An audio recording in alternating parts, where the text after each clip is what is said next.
Afrikaner womanists.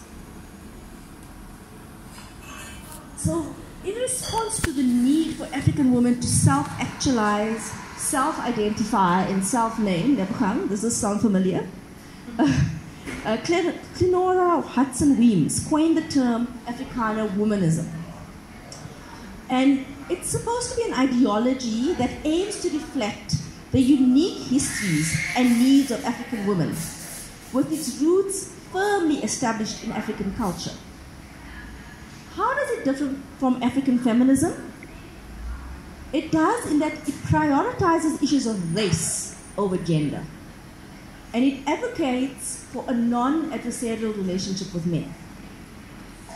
So, Afrikaner womanism, it's argues for a very insider perspective, so that African women themselves identify their needs, priorities, as well as the solutions to their problems, because they are seen as having first-hand information about their own experiences.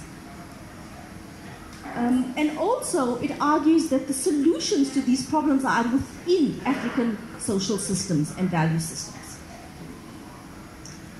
This school of thought says that African feminism is not applicable to African women, because they say the background and experiences of black people are different from those of white people and people from other parts of the world. And that African women experience, and I'm quoting, forms of oppression that are not necessarily a part of the overall white woman's experience, unquote, because of the complex issues that result from racial oppression. So I think those of us in South Africa can, to some extent, identify with this. They argue that the Afrikaner woman is confronted by triple oppression: racism, classism, and sexism. And these need to be prioritized and addressed. Okay.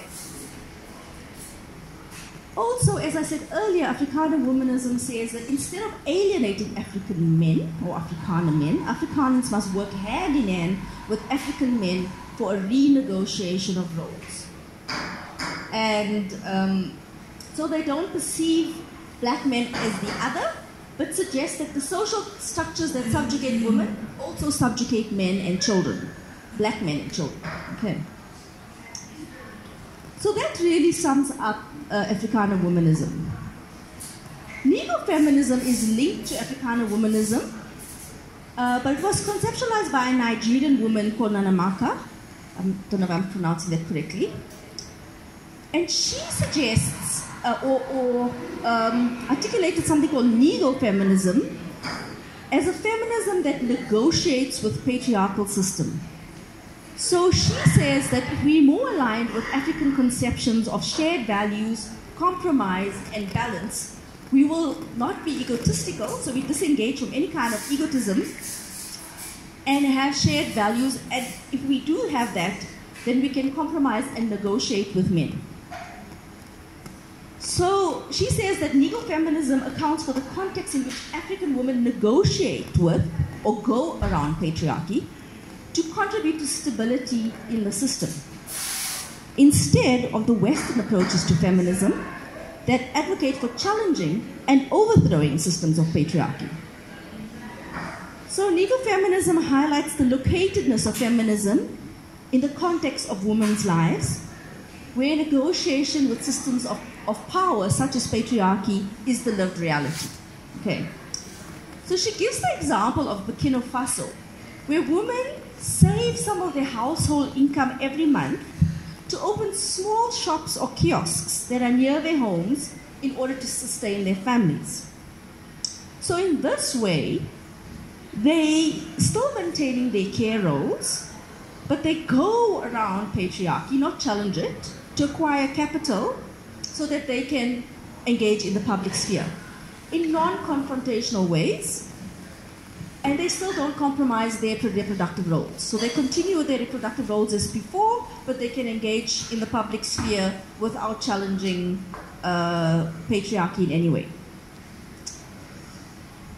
Neo-feminism also talks about that learning between the West and the rest needs to be mutual, and so that the West can learn from African values and cultural systems such as connectedness, community, and obviously, same as we've learned about individualism, etc., from the West.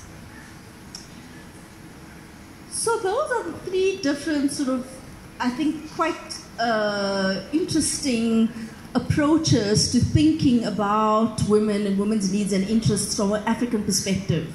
So just to summarize, that African feminism provides the space for African women to articulate their needs and interests, as well as finding ways to address them. But the focus is on gender, so the primary is gender. Afrikaner womanism was developed by women who did not align with the feminist concept, since they found it too challenging and exclusionary of men. However, they are still concerned with raising the voices of African women and with self-definition and those things that we discussed earlier. And then Negro feminism emerged to reflect the lived experiences of women when they negotiate with patriarchy in order to survive. So these different perspectives in many ways are more inclusive of men and the specific African cultural requirements in an attempt to indigenize and decolonize women's experiences of oppression. They highlight that African women are engaging with the issues that confront them and have generated culturally appropriate solutions to deal with their challenges.